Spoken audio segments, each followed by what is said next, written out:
agua, Luis. Ahí te puse agua. Gracias.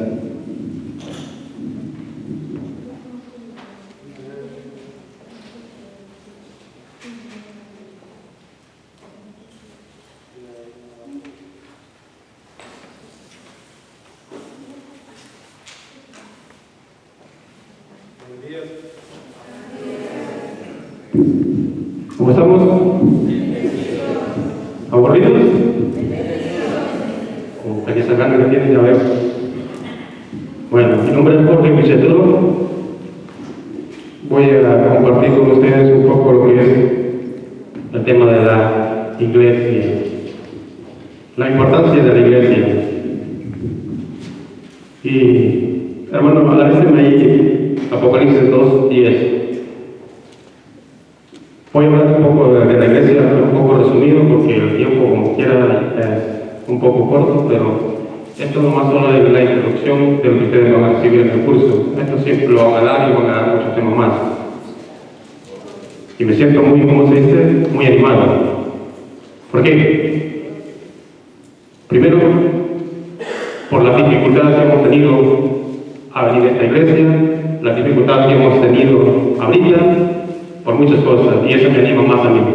¿Por qué? Porque cuando uno encuentra más dificultades en las cosas de Dios, es que lo está haciendo bien. Y eso lo debe de animar a nosotros. Si ven ustedes cuántas personas se anotaron en el curso, cuántas han tenido dificultades hoy para venir. Hoy que podían venir, a veces hay personas que no les tocaba trabajar, pero hoy en su trabajo les dijeron que tenían que trabajar. El diablo trabaja mucho y no descansa, ¿no? Y entonces, ¿qué quiere decir? Que nosotros estamos haciendo bien las cosas, los apóstoles estamos haciendo bien las cosas, tenemos dificultades y eso me anima más a mí a predicarles, a llevar la palabra de Dios. Como les dije, te puedo hablar de la iglesia y encontré una cita muy bonita de Apocalipsis 2:10, de lo que dice para las personas nuevas. Vamos a ver qué dice de Apocalipsis 2:10, hermano. Apocalipsis capítulo 2, versículo 10. No temas por lo que vas a sufrir. Dice, no temas por lo que vas a sufrir. Todos vamos a sufrir aquí, claro, pero eso tiene un sentido, no es así nomás porque así, porque Dios le da la gana que vamos a sufrir, no te hermano. El diablo va a meter a algunos de vosotros en la cárcel para que seáis tentados. ¿Para qué? Para ser tentados. ¿Cuántas tentaciones nos llegan a nosotros en nuestra vida diaria? Y más cuando queremos acercarnos a Dios. ¿Cuántas dificultades? ¿Cuántas? Muchísimas, ¿no? Porque a veces las cosas de Dios nos cansan. Una hora en la misa se nos hace una eternidad, pero 3 horas, 10 horas, 12 horas en el trabajo no nos cansan. Trabajamos a veces 7 días a la semana, 6 días. Y para Dios, ¿cuántas horas le dedicamos a Dios? Y queremos tener vida eterna. Queremos estar con Dios para toda la eternidad, pero no podemos estar aquí en la tierra con Él. ¿Cómo queremos estar después de esta muerte, después de esta vida, en la vida eterna junto a Dios, cuando en este mundo podemos estar con Él? No quiero decir que usted va a dejar de hacer sus cosas que quiere hacer en el mundo, no. Entonces, vemos que la diferencia que hay como verdaderos cristianos. Continuemos. Y sufriréis una tribulación de 10 días. Manténse fiel hasta la muerte y te daré la corona de la vida. Que dice, hay que mantenernos fiel hasta la muerte y nos dará la corona de la vida ¿qué? Eterna. ¿Qué es lo que queremos nosotros? La vida eterna, pero vamos a tener dificultades. Ustedes mismos van a ser testigos cómo se cumple la palabra de Dios con ustedes, los nuevos. A lo mejor cuando comiencen las clases van a venir muchas personas nuevas. Pero al final del curso verán cuántas quedan. A veces nosotros comenzamos con 100 personas y al final del curso quedan, ¿saben con quién? Con 25, 30 personas máximo. ¿Por qué? Porque no perseveramos. La pereza es grandísima y enorme. Que si la extendiéramos en el mundo taparíamos el sol. ¿Por qué? ¿Por qué no nos gusta leer la palabra de Dios? Estamos aquí hablando de la iglesia. La importancia de la iglesia. ¿Es importante la iglesia, sí o no? Allá afuera dicen que no. ¿Pero por qué? ¿Cuántas iglesias fundó Cristo? Una. Un ejemplo sencillo lo voy a poner. Miren el Cristo que tienen ahí. ¿Cuántos cuerpos tiene Cristo? ¿Cuántas cabezas tiene Cristo? Una. Son preguntas sencillas que ustedes lo tienen. Pero si usted va a ver afuera hay miles y miles de iglesias, dicen todos son iglesias de Cristo. ¿Acaso Cristo tiene miles de cuerpos? Cristo tiene un solo cuerpo. Y San Pablo, usted lo identifica allá, casi la mayoría de la carta de San Pablo, ¿no?, que se dirige a todas las ciudades donde él anduvo, siempre habla de un cuerpo. Cuando San Pablo habla del cuerpo de Cristo. Entonces vemos sencillamente, ¿puede sobrevivir el cuerpo sin la cabeza? No. ¿Puede vivir la cabeza sin el cuerpo? No. Tienen que estar los dos unidos. Y nosotros, como somos la verdadera iglesia de Cristo, nosotros tenemos el cuerpo y la cabeza unidos. Los protestantes no tienen el cuerpo, porque el cuerpo es la iglesia, ellos solo tienen la cabeza de Cristo. ¿Puede sobrevivir una cabeza sin el cuerpo? Sencillamente no. Y aunque ellos lo digan y lo aseguren, dice, en nuestra iglesia tenemos la salvación. Fuera de la iglesia católica, la iglesia de Cristo, no hay salvación.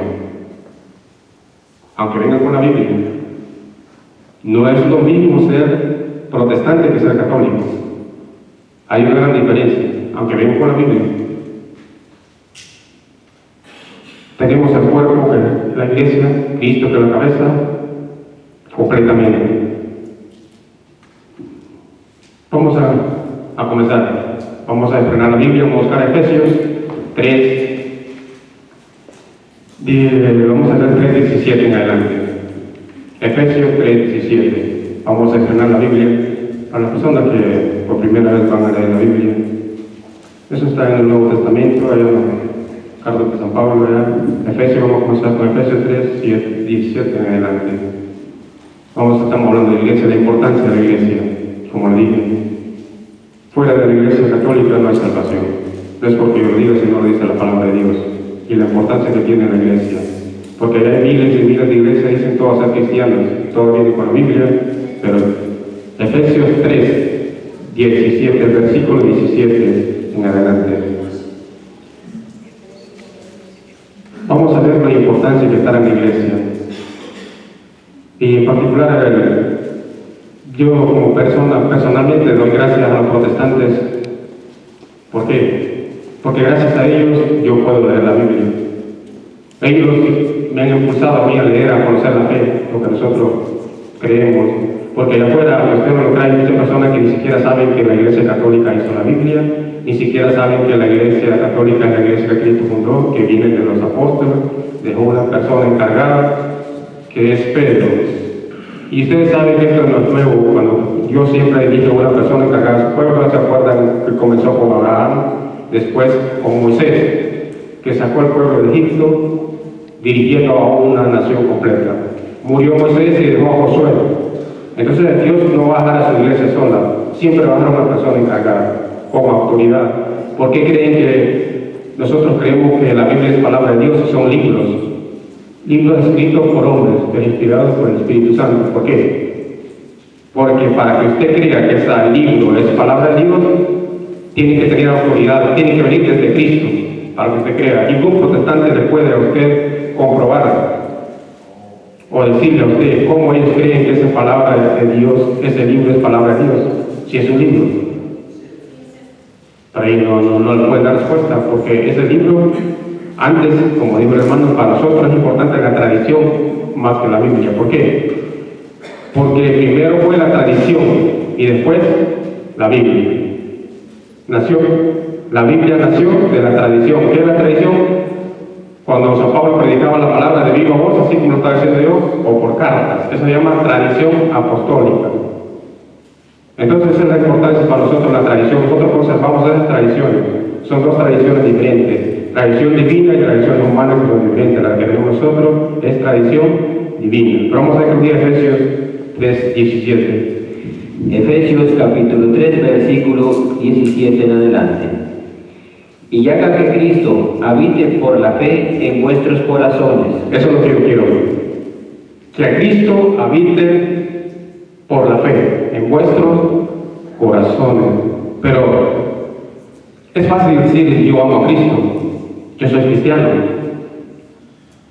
Eso hasta los demonios dicen que son cristianos. Todos los demonios son cristianos. ¿Por qué? Porque creen en Cristo. Pero no solo basta creer en Cristo, sino obedecerle a Cristo. Entonces ven la diferencia, nosotros obedecemos a Cristo. Cristo es una iglesia, tenemos que estar en esa iglesia. Cristo es un encargado, un papa, un jefe, tenemos que obedecerle. Los protestantes, ellos no obedecen a Cristo. Si Cristo es una iglesia, ellos dicen que no. Cristo dejó un encargado, ellos dicen que no. Todo lo contrario, por eso se llaman protestantes. Porque a nosotros nos enseñan a decir los pecados por los, como se llaman por su nombre, ¿no? ¿Por qué le decimos protestantes? No es una cosa así ofensiva. ¿Por qué? Porque todos protestan. En la iglesia católica bautizamos a los niños y ellos dicen no. En la iglesia católica nos confesamos, ellos dicen que no. En la iglesia católica tenemos la Eucaristía, ellos dicen que no. No le llamen padre al sacerdote, ellos dicen que no. Todos dicen que no, protestan contra la iglesia, no tienen doctrina. La doctrina de ellos es protestar contra la iglesia católica. Si la iglesia católica saca un dogma, ellos dicen lo contrario. Por eso se les llaman protestantes, porque protestan por todo. Continúen. Y que de este modo, arraigados y cimentados en el amor, podáis comprender con todos los santos la anchura y la longitud, la altura y la profundidad, y conozcáis el amor de Cristo. Que conozcáis el amor de Cristo. ¿Cómo conocemos a Cristo? A través de su palabra. Todos pedimos que la Biblia es palabra de Dios. Pero ¿por qué no la leemos entonces si es palabra de Dios? ¿Cómo vamos a conocer el amor de Cristo si no leemos la palabra de Dios? Porque a veces cuando vamos afuera encontramos hay católicos que ahora son protestantes, dicen es que en la iglesia católica los padres no enseñan nada. Pero para eso, ese es nuestro grupo, para aprender. La misa es una cosa. La misa es el culto que se le viene a Dios. No viene aquí a usted a leer la Biblia ni a predicar en la misa. La misa es el culto que se le viene a Dios. Estos son estudios para aprender. Pero ¿cuántas personas dicen soy cristiano? Pero no quieren aprender, no quieren conocer la fe, lo que usted cree. ¿Por qué? Porque no leemos la palabra de Dios. Pero eso es lo que... Por eso yo me detengo. Y es lo que hago, ¿por qué? Para compartir la gracia que Dios me ha dado con ustedes, con los que nosotros vamos aprendiendo, porque ahorita nosotros somos niños en la fe. Vamos caminando, pero vamos a ir creciendo, haciéndonos adultos, poco a poco, pero sí, hay que tener mucho esfuerzo, hay que tener mucha conciencia, ser consciente de lo que nosotros andamos, cómo anda nuestra fe con Dios, cómo estamos en la iglesia con Dios, en la iglesia que es el cuerpo de Cristo. Continuamos. Que excede a todo conocimiento y que así os llenéis de toda plenitud de Dios. Así es que nosotros llenamos de Dios, ¿cómo? Conociendo nuestra fe, lo que tenemos. ¿A través de qué? De su palabra. Y nosotros cómo creemos que estamos en la verdadera iglesia de Cristo, a través de su palabra, a través de la Biblia. No es lo mismo ser católico que ser protestante. Es una gran diferencia. Piensan, todos dicen que algunas personas sí les han escuchado nosotros afuera, porque nosotros andamos afuera predicando con la bocina en los lugares públicos y en las puertas, y a veces encontramos personas mismos católicos. Dicen, no, es lo mismo, es lo mismo, ahí está en la Biblia. Dios nos ama a todos. Es lo mismo en la iglesia protestante que la iglesia católica. No es lo mismo. Comenzando con la Biblia, ellos tienen menos libros, no tenemos más.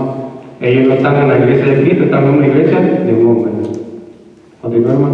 Aquel que tiene poder para realizar todas las cosas incomparablemente mejor de lo que nosotros podemos pedir o pensar conforme a nuestra capacidad. Si ven, dice que Él nos dará cosas más de lo que nosotros podemos pedir o pensar. Porque muchas personas lo primero que ponen dice, es que yo estoy viejo, ya no puedo aprender.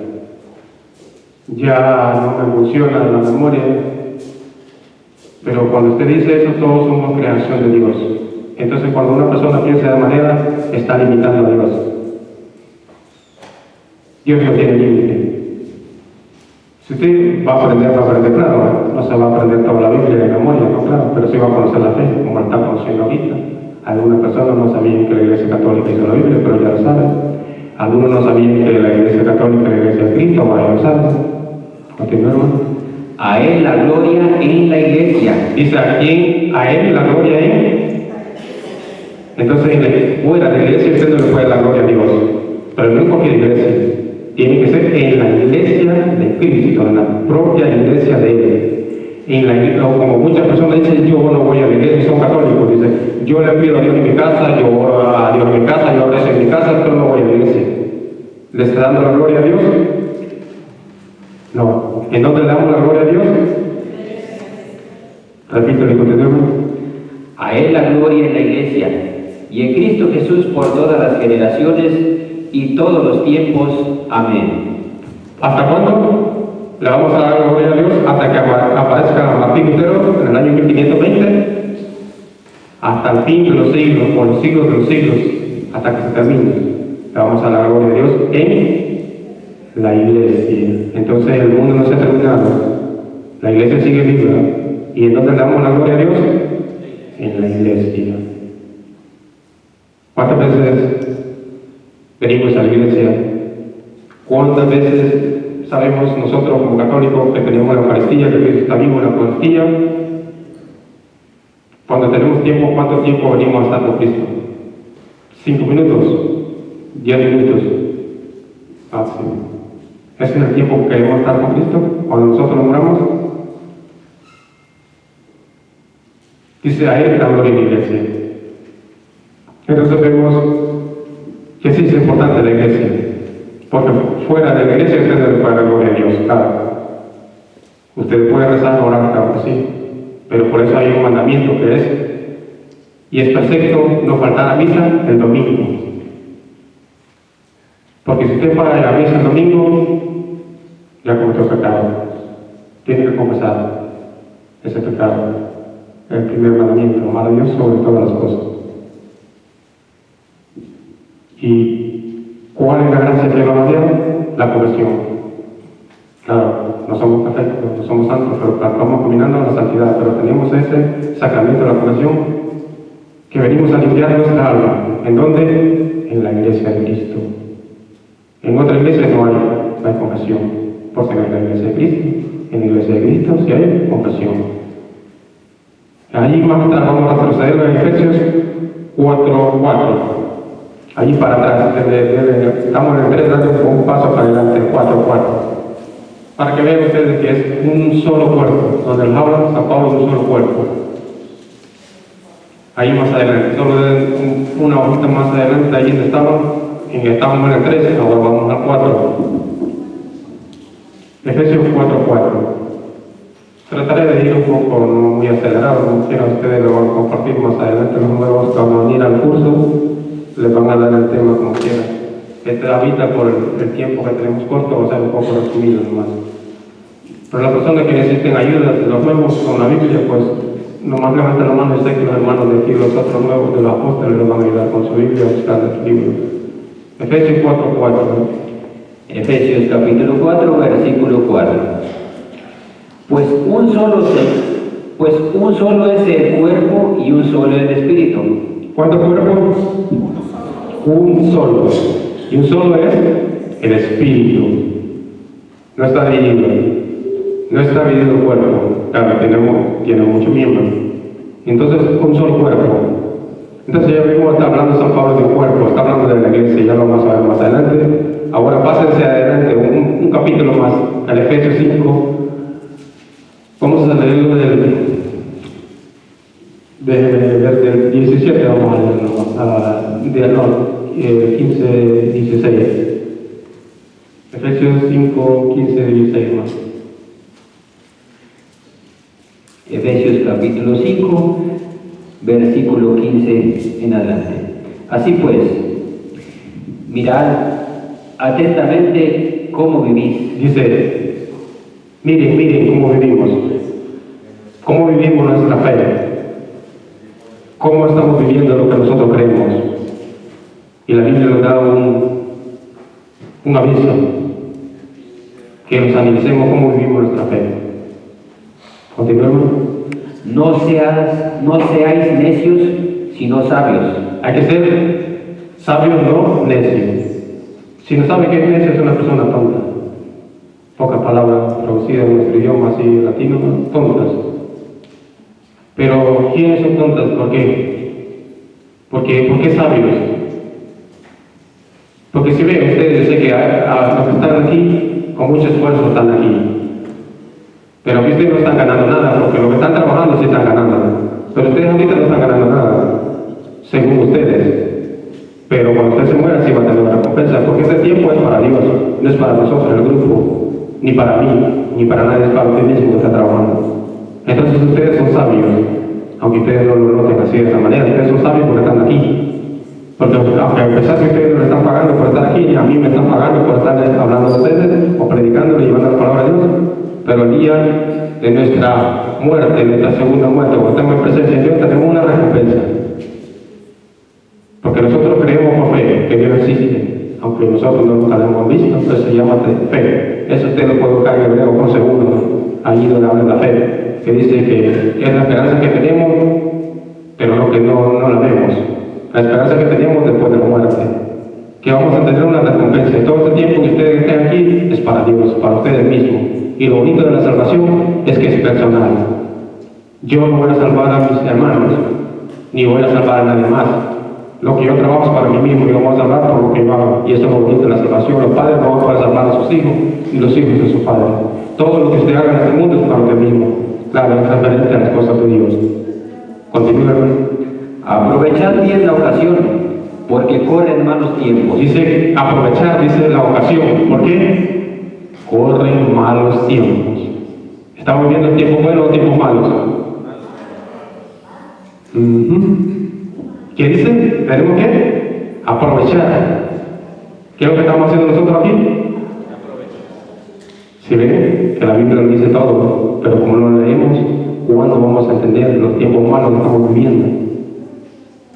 Si ven lo que está pasando allá con Israel, y es para todas las personas que rezan, tienen que rezar por Israel, porque es el pueblo primogénito de Dios, sigue siendo el pueblo de Dios, el elegido de Dios. Rezar por Israel. Brinquemos al versículo 23, hermano, ahí. Al mismo estamos leyendo Efesios 5, 23 en adelante. Estamos hablando de la iglesia, de la importancia de la iglesia. Efesios 5, ahí mismo, el versículo 23 en adelante.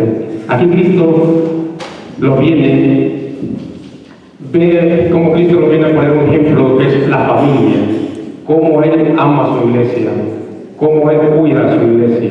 Estamos hablando de la importancia de Cristo, que es su cuerpo, y cómo Él lo viene a representar como a una esposa, porque la iglesia de Cristo, para Cristo es la esposa, es la novia de Cristo. ¿Y cómo no lo va a cuidar? ¿Cómo no lo va a alimentarse su cuerpo? Vamos a descubrir Efesios, ahí mismo el versículo 23 en adelante. Porque el marido es cabeza de la mujer. Dice, ¿quién dice que es? Mire cómo Cristo utiliza este ejemplo, la familia utilizando. Porque el marido es cabeza de la mujer. Y escuchen bien lo que viene. Como Cristo es cabeza de la iglesia. ¿Quién es cabeza de la iglesia? ¿Y el hombre qué es? Cabeza de la... Yo no quiero estar en los zapatos de los hombres que están casados cuando se mueran. No quiero estar, porque es un gran compromiso. Dice, el hombre es cabeza de la mujer, como Cristo es cabeza de la iglesia. Por eso yo no quiero estar en los zapatos de los que están casados. Pobrecito, piensan que los hombres piensan que porque es cabeza de la iglesia, es el que manda todo. Imagínense cómo Cristo eleva al hombre. Que Cristo dice que es cabeza de la iglesia y el hombre es cabeza de la mujer. Lo que representa el hombre en el hogar. Si es cabeza, es el primero que debe estar en la iglesia. ¿Y cuántas son la mayoría que están aquí? Son las mujeres. Me imagino que todas las mujeres que no traigan a su esposo porque se casaron con un hombre santo porque no necesitan venir a él. Me imagino, yo quiero ser positivo, ¿no? Si ustedes se dan cuenta, la mayoría que vienen siempre a los grupos son mujeres. Y dice que el hombre debe ser cabeza de la mujer. Debe ser el primero en todo, en referente tanto a las cosas del mundo como a las cosas de Dios. Sencillamente, continuemos. Como Cristo es cabeza de la iglesia, el Salvador del cuerpo, como la iglesia está sumisa a Cristo, así también las mujeres deben estarlo a sus maridos en todo. Dice Cristo, el Salvador del cuerpo. ¿Cuál es el cuerpo? La iglesia. Cristo es el Salvador de la iglesia. Debemos de estar sumidos ¿a quién? A Cristo. Como las mujeres, como su esposo. Por decir que las mujeres también, ¿verdad? De modo, ustedes eligieron casarse, que hacen regalo. Sumidas. Pero no voy a meter en el matrimonio, pues es un tema aparte. Solo está en una media explicación, para que ustedes entiendan la importancia de la iglesia. Continúa, hermano. Maridos, amad a vuestras mujeres como Cristo amó a la iglesia y se entregó a sí mismo por ella. Dice, mira, por eso Cristo, y aquí nos explica San Pablo de una forma, dice, maridos, amad a las mujeres como Cristo amó a su iglesia. Mire cómo pone San Pablo a los hombres como Cristo, como un ejemplo a Cristo. Así que los hombres tienen que amar a las mujeres como Cristo amó a la iglesia y se entregó por ella. Por eso dice que el matrimonio es hasta que la muerte nos separe. No hasta que los cuernos nos separen, no. Hasta que la muerte, dice. O ningún hombre puede separar. Y vean el ejemplo que da San Pablo, un ejemplo que pone a la familia. ¿Qué quiere decir? Que la iglesia es como somos, como familia. Por eso nosotros llamamos hermanos en Cristo. Y así Cristo dice que dejó una persona encargada del hogar, que es el hombre. Pero hoy pasa lo contrario, ¿no? Las mujeres quieren ser cabeza del hogar. ¿Cuál es el problema que tienen en Alemania hoy en día? Que las mujeres quieren ser sacerdotas. Ya quieren ir cambiando lo que es la palabra de Dios. Mujeres, sométanse a sus maridos, porque Cristo dice, es el Salvador de su pueblo. Tanto amó así a la iglesia que se entregó. Y así los hombres deben amar a las mujeres hasta la muerte. Entregarlo todo. Continúa, hermano. Para santificarla, purificándola mediante el baño del agua y la fuerza de la palabra. Dice, mediante el agua y la fuerza de qué. ¿Para qué? Para santificarnos. ¿Por qué las familias pasan tantos problemas atacadas? ¿Por qué? Porque a través de la familia se santifica la persona. A través de las dificultades que ustedes pasan como familia, se los vamos santificando. ¿Cuántos problemas tenemos en la iglesia hoy en día? Cientos y cientos, muchas personas andan atemorizadas por los escándalos en la iglesia, por lo que sucede. ¿Por qué? Porque en la iglesia de Cristo siempre va a haber escándalos. Ningún escándalo va a ser más grande que el que pasó Cristo en persona con quien, con Judas, que lo entregó. Ningún escándalo ese va a ser más grande que haya ahora, cualquiera que a usted le ponga hoy en día. ¿Pero por qué? Porque en la iglesia de Cristo siempre va a haber tribulaciones. ¿Por qué? Porque a través de las tribulaciones hay una purificación. Entonces, si no hay una tribulación, usted dice, yo amo a Dios, pero si usted no pasa una prueba, ¿cómo demuestra lo que usted dice, el amor que tiene a Dios? Para que usted demuestre el amor que le tiene a Dios, a su iglesia tiene que pasar una tribulación. Si usted ve ahorita cuántas dificultades tenemos nosotros para venir aquí a este grupo, muchas, y pueden venir mucho más por adelante. ¿Pero por qué? Porque el diablo siempre va a venir a interrumpir a aquellas personas que quieren acercarse a Dios. Y van a tener muchas dificultades. Ustedes los que van a recibir el curso van a encontrar muchas dificultades. Pero dice, ¿se acuerda allá en Mateo 22, 14 que dice, muchos serán los llamados y pocos los elegidos? Por eso cuando usted hoy pídale a Dios que no solo sea llamado, sino elegido. ¿Por qué? Porque usted escuchó la palabra de Dios, fue llamado, sí, escuchó y está aquí. Pero no solo que sea llamado, sino elegido. Y ustedes mismos verán cómo se cumple la palabra de Dios al final del curso, cuando termine lo que quedará. Continúe, hermano. Y presentársela resplandeciente a sí mismo, sin mancha ni arruga ni cosa parecida, sino santa e inmaculada. Vemos porque nuestra iglesia es santa, católica y apostólica. ¿Por qué? Porque el fundador es santo, el fundador es Cristo. Santa, católica y apostólica. ¿Continuamos? Así deben amar los maridos a sus mujeres como a sus propios cuerpos. ¿Sí ven? La responsabilidad de los hombres, por eso no quiero estar en los zapatos de los hombres de lo que son, cuando se mueren los que están casados. Así como Cristo amó a la iglesia, tienen que amar los hombres a las mujeres. ¿Continuamos? El que ama a su mujer se ama a sí mismo. ¿Sí ven? Sencillamente San Pablo le explica de una forma muy sencilla. Si en verdad usted que dice que ama a su esposa, tiene que amarla como Cristo amó a su iglesia, entregar su vida por ella. Igual que la esposa que dice que ama a su marido, tiene que entregar su vida por él. ¿Por qué? Por amor, no solo por el hombre, sino por amor a Cristo, porque Él lo mandó. No es un mandato que es inventado por el Papa, no, esa es palabra de Dios, está escrito, y lo escribió San Pablo. Y si alguna persona no le puede gustar lo que escucha en la palabra de Dios, cuando se muera le reclama a San Pablo. ¿Continuamos?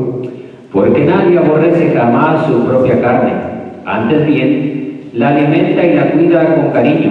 ¿La alimenta y la cuida qué? Con cariño. ¿Cómo los alimentamos nosotros en nuestra iglesia? ¿Cómo lo alimenta Cristo? Con la Eucaristía. ¿Y cómo lo hace? Con cariño, que dice que en Juan 3:16 dice que tanto amó Dios al mundo que entregó a su propio Hijo, para que todo el mundo se salvara. ¿Continuamos? Lo mismo que Cristo a la iglesia. Es lo mismo que Cristo a la iglesia. Continuemos. Pues somos miembros de su cuerpo. ¿Somos qué? Y allá afuera ustedes dicen, yo soy la iglesia, dice. Así van a escuchar ustedes los protestantes afuera. Yo soy iglesia, dice. Nosotros no somos iglesia, somos miembros de la iglesia. Somos parte del cuerpo de Cristo. Si ven ustedes, analizan tu cuerpo, hay partes pequeñas, partes grandes. Si ve el cuerpo, tiene una cabeza. ¿Cuál es la cabeza de la iglesia ahorita que Cristo lo dejó? Pedro, el Papa, el que dirige el cuerpo, que es la iglesia, que es el cuerpo de Cristo. Entonces ya tenemos el cuerpo ahí, lo vamos a matar. Ya conociendo lo que es la importancia de la iglesia, está en la iglesia, que a Dios se le da la gloria en la iglesia, que el cuerpo de Cristo es la iglesia, ya lo tenemos. Pero en donde Cristo lo dejó su iglesia, en Mateo 16:18. Ahí buscamos Mateo 16:18, hermano. Mateo 16, el capítulo 16, el versículo 18. Ya vemos aquí Cristo. Estamos ya acercándonos a lo que es donde Cristo ya va allá en los versículos 27, de todo eso de Mateo, donde hablan casi los evangelistas. Mateo, todos los evangelistas en los últimos capítulos ya nos vienen acercando a lo que es la muerte y después la resurrección. En los últimos capítulos vienen hablando todos los evangelistas, 4 evangelistas: Mateo, Marcos, Lucas y Juan. Pero antes de eso, Cristo, aquí ustedes se lo van a escuchar, este capítulo, este versículo, en el evangelista Mateo. Solo en este evangelista habla de la iglesia, pero ¿por qué? En los demás evangelistas no va a escuchar usted ningún texto bíblico que hable que a Pedro le dejó encargada, le dejó la iglesia, así como Cristo le dio las llaves, siempre va a usted encontrar en otro. No. Pero ¿por qué Mateo, solo Mateo habla de Pedro, que Cristo fundó su iglesia? Sencillamente porque Mateo les estaba predicando a los judíos. Entonces vemos los judíos, ellos en el pueblo de Dios tenían su propia iglesia, la iglesia judaísta, los judíos, judaístas. Entonces, aquí ya Mateo le está hablando a los judíos que Cristo ya viene y tiene una nueva iglesia. Ya no va a ser iglesia judaísta, sino una iglesia cristiana. Ya con Cristo comienza una nueva iglesia, porque allá era el pueblo judío, solo era un pueblo. Ahora Cristo viene a unir el antiguo con el nuevo, que es los judíos con los cristianos. Ya nosotros estamos fuera.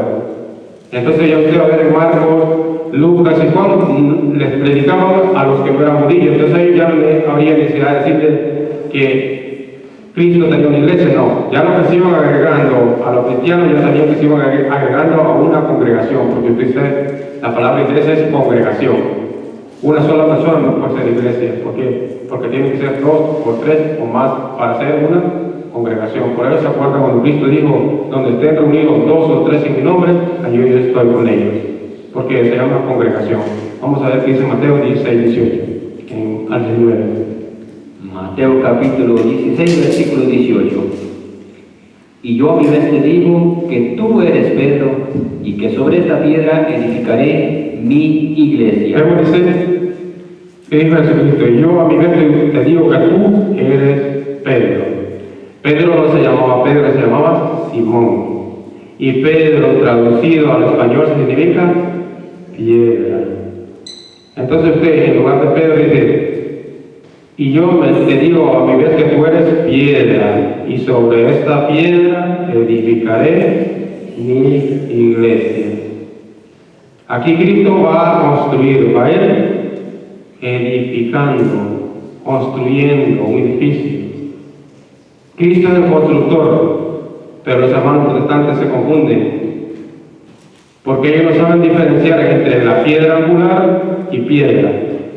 Sabemos que Cristo es la piedra angular, sí, es la piedra